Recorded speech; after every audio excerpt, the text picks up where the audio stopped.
Welcome to bachelors cooking. நான் தான் உங்க செஃப் அப்துல். இன்னைக்கு நம்ம பேச்சுலர்ஸ் குக்கிங்ல பாத்தீங்கன்னா கேசரி டிஷ் பண்ண போறோம். என்னடா வெறும் எடுத்தோடனே கேசரி டிஷ் தான் பண்றாங்க, இது எல்லாருமே பண்றது, இந்த கேசரி போய் பண்றோமேன்னு சொல்லிட்டு எல்லாரும் நினைப்பாங்க. பட் இது வந்து நார்மலான கேசரி இல்ல. எல்லாருமே இந்த தண்ணி ஊத்தி அந்த மாதிரி தான் பண்ணுவாங்க. நம்ம வந்து ஃபுல் அண்ட் ஃபுல்லி பால் ஊத்தி பண்ண போறோம். எப்படி செய்யறதுன்னு பாக்கலாங்களா? பத்த வச்சிடலாம். நெக்ஸ்ட் என்ன பண்ணணும்னாக்கா கொஞ்சமா இதுல எண்ணெய் ஊத்திக்கணும். நம்ம ஒரு கப் ரவை வச்சிருக்கோம் இந்த இடத்துல. இந்த ஒரு கப் ரவையை இதுல போட்டு வறுக்கிறோம். நல்லா ப்ரௌன் ஆகிற வரைக்கும் வறுக்கணும். இதுல பாத்தீங்கன்னா ஒரு கப் நெய் வச்சிருக்கேன். இது ஒரு 1/4 கப் ஊத்துனீங்கன்னா போதும். ரவை பாத்தீங்கன்னா நல்லா ஒரு பொன் நிறமா ஆகிற வரைக்கும் நல்லா வறுக்கணும். இந்த ரவை பாத்தீங்கன்னா இந்த மாதிரி நல்லா உதிரி உதிரியா இந்த மாதிரி நல்லா பொன்னிறமா ஆகிற வரைக்கும் நல்லா நீங்க வறுக்கணும். கொஞ்சமா எண்ணெய், ஒரு 1/4 ஸ்பூன் வந்து நெய் போட்டு நல்லா இந்த மாதிரி வறுத்து எடுத்துக்கோங்க. ஃபர்ஸ்ட் ரவை பார்த்தீங்கன்னா நல்லா அருமையாக ரோஸ்ட் ஆகிட்டு இருக்கு. அதுக்குன்னு ரொம்ப தீச்சிட போறீங்க, அந்த மாதிரிலாம் பண்ணக்கூடாது. கரெக்டான பதத்தில் எடுங்க, நல்லா இருக்கும். நெக்ஸ்ட் இப்போ வந்து பார்த்தீங்கன்னா ரவை வந்து வறுத்தாச்சு. இதை நம்ம ஒரு பிளேட்டில் எடுத்துக்கலாம். ரவை வறுத்து எடுத்தாச்சு. நல்லா பார்த்தீங்கன்னா பொன் நிறமாக இருக்கும். இது பார்த்தீங்களா நல்லா பொன் நிறமாக இருக்கும் பாருங்க. இப்போ என்ன பண்ணுறோன்னா மிச்சம் ஒரு 1/4 நெய், இந்த முந்திரி எல்லாம் இருக்குங்க இல்லையா, முந்திரி திராட்சை போட்டு நல்லா நெய்யில் வறுத்துடணும். லைட் ப்ரௌன் ஆனால் போதும். ரொம்ப ப்ரௌன் பண்ணிங்கனாக்கா ஒரு மாதிரி தீஞ்ச மாதிரி ஆகிடும். அந்த திராட்சை மட்டும் பார்த்தீங்கன்னா லைட்டாக பபிள்ஸ் மாதிரி ஆகிடும். ஒரு கிரேப்ஸ் மாதிரியே இருக்கும், கிரீன் கிரேப்ஸ் மாதிரியே நல்லா உப்பி வரும். அந்த டைமில் நீங்கள் லைட்டாக தண்ணி ஊற்றி சக்கரை போட்டிங்கன்னா சரியாக போயிடும். என்ன பண்ணுங்கள், கொஞ்சமாக எண்ணெய் தண்ணி மட்டும் கொஞ்சமாக ஊற்றிங்க. இவன் பால் கேசரின்னு சொன்னால் இத்தனாத்துக்கு தண்ணி ஊற்றிட்டு இருக்கானெல்லாம் கேட்காதீங்க.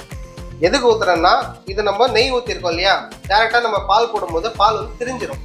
அதுக்காக கொஞ்சமாக நம்ம தண்ணி ஊற்றிட்டு அது ஒரு பாயிலிங் டெம்பரேச்சருக்கு வந்ததுக்கு அப்புறம் இதில் நம்ம 1 கப் ரவைக்கு 1.5 கப் பால் ஊற்றுனீங்கன்னா சரியா போயிடும்.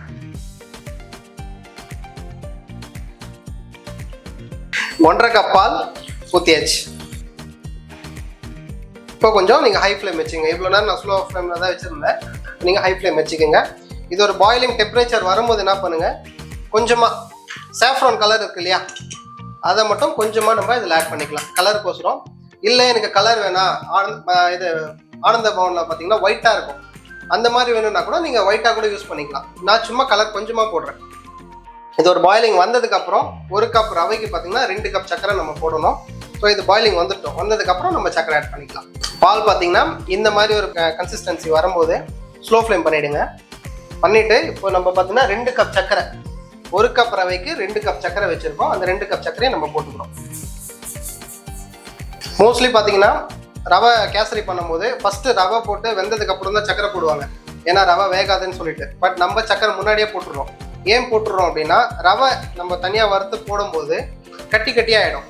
இந்த மாதிரி நம்ம பண்ணும்போது அந்த சக்கரை போட்டு பண்ணுறதுனால அந்த மாதிரி கட்டி ஆகாது, நல்லா ஈஸியாக இருக்கும் உங்களுக்கு கலக்கிறதுக்கு. இதில் கொஞ்சமாக பார்த்தீங்கன்னா பாதாம் பவுடர் கொஞ்சமாக வச்சுருக்கேன். இந்த பாதாம் பவுடர் கொஞ்சமாக ஆட் பண்ணிக்கலாம், ஜஸ்ட் ஒரு ஃப்ளேவருக்காக மட்டும். உங்கள்கிட்ட இல்லைன்னா கூட பரவாயில்ல, ஜஸ்ட் ஒரு ஃப்ளேவருக்காக தான் நான் போடுறேன், நான் சாப்பிட்றதுக்காக போடுறேன், நல்லா இருக்கணும்னு. நீங்களும் வேணா போட்டுக்கலாம். இந்த மாதிரி நல்ல ஒரு பாயிலிங் பாயிண்ட் வரும்போது என்ன பண்ணுங்க, நம்ம வறுத்து வச்சுருக்கோம் இல்லையா ரவை, அந்த ரவையை கொஞ்சம் கொஞ்சமாக போட்டுக்கோங்க.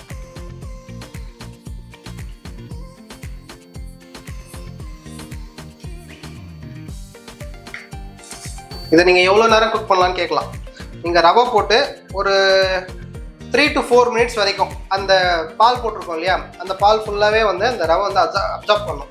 அந்த அப்சார்ப் பண்ணுற வரைக்கும் நீங்கள் நல்லா கிளறிட்டே இருக்கணும், இல்லைனாக்கா அடி பிடிச்சிக்கும். இப்போ பார்த்தீங்கன்னா நம்ம ரவை வந்து அப்படியே கொட்டிட்டோம். இது பார்த்தீங்கன்னா கட்டியே கட்டலை, நல்லா எவ்வளோ சாஃப்டாக அழகாக இருக்குது பாருங்க. ஒரு கிளேஸ், இந்த லைட் ஆரஞ்சு கலரில் ஒரு நல்ல கிளேஸ் எப்படி இருக்கு பாருங்க, சூப்பராக இருக்கு பாருங்க. எங்களோட ஸ்டுடியோ வந்து நம்ம போட்ட பால் தண்ணி எல்லாம் இருந்துச்சு இல்லையா, அது எல்லாமே நல்லா இழுத்துட்டு ரவை வந்து இப்போதான் வெந்துட்டு வருது பாருங்க. கேசரி பண்ணாங்கன்னாக்கா ஏலக்காய் தான் அதிகமாக போடுவாங்க நிறைய பேர். பட் நம்ம வந்து நிறைய பேர் ஏலக்காய் போட்டாலும் ஒரு சிலருக்கு அந்த ஏலக்காய் ஸ்மெல் பிடிக்காது, அந்த மாதிரி இருக்கும். ஒரு சிலர் அதிகமாக போட்டுருவாங்க.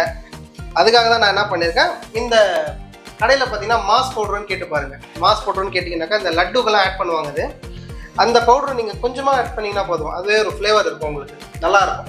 இது நல்லா சுண்டி வரும்போது இப்போ இந்த பேலன்ஸ் வச்சிருக்கோம் இல்லையா நெய், இந்த நெய் வந்து நம்ம இதில் ஊற்ற போகிறோம். கம்ம பேச்சுலர்ஸ் குக்கிங் கேசரி ரெடி. இதை நீங்கள் எடுத்து பவுலில் போட்டு கொஞ்ச நேரம் ஆற விட்டு சாப்பிட்டீங்கன்னாக்கா அல்வா மாதிரி உள்ளே இறங்கும். பவுலுக்கு ஷிஃப்ட் பண்ண போகிறேன். கொஞ்சம் லூஸாக இருக்கும், கொஞ்சம் ஆறுச்சுனாக்கா நல்லா கெட்டியாக இருக்கும். உங்களுக்கு சூடாக இருக்கிறதுனால அப்படி இருக்குது. கொஞ்ச நேரம் செட்டில் ஆயிடுச்சுனாக்கா நல்லாயிருக்கும். ஃபைனலாக பார்த்தீங்கன்னா நம்மளோட பால் கேசரி ரெடி ஆயிடுச்சு. இப்போ பார்த்தீங்களா எப்படி இருக்குன்னு? பார்க்கும்போதே சாப்பிடணும்னு தோணுது. அப்படியே வருது பாருங்கள், பார்க்கும்போதே சாப்பிடணும்னு தோணுது. நீங்களும் என்ன பண்ணுங்கள், இந்த மாதிரி ட்ரை பண்ணி நல்லா இருக்கான்னு சொல்லிட்டு கமெண்ட்டில் போடுங்க. இந்த கேசரி ட்ரை பண்ணி பாருங்கள். இதே மாதிரி பல டிஷ்ஷஸோட நெக்ஸ்ட் கண்டென்ட்டில் நெக்ஸ்ட் வீடியோவில் நான் திரும்பி வரேன் உங்ககிட்ட.